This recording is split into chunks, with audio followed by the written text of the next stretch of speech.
50% de tués en plus sur les routes du département en 2009 par rapport à 2008. Un constat alarmant et qui touche plus particulièrement les jeunes et les deux roues. Autant de motards tués en ce début d'année que sur les 3 dernières années cumulées.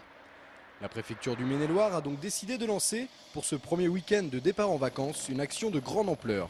L'occasion de parler prévention grâce à de nombreux contrôles. C'est la première fois effectivement que nous mettons en place la surveillance par hélicoptère. En revanche, tous les week-ends de mai, tous les week-ends, les ponts, tous les week-ends, des jours fériés, ont fait l'objet d'un tel dispositif.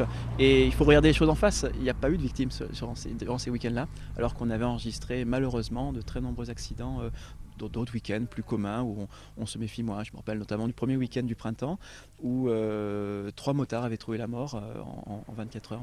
Grâce à des moyens renforcés pour le week-end, avec la présence de la voiture rapide d'interception, des brigades motorisées et de l'hélicoptère, la gendarmerie espère garantir la sécurité des usagers de la route. L'hélicoptère, pour sa première, surveille tous les comportements dangereux. Par exemple, cette voiture bleue vient d'être appréhendée. C'est de l'hélicoptère qu'on a pu observer son dépassement illicite.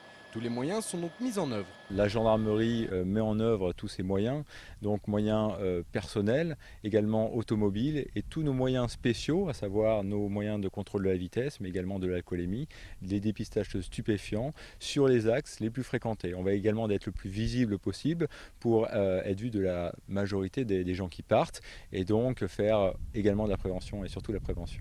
La prévention donc sur toutes les routes des départs en vacances. De la 87 à la 11 et sur tous les axes empruntés par le plus grand nombre, plus de 6 équipes de gendarmes seront sur le terrain tout le week-end.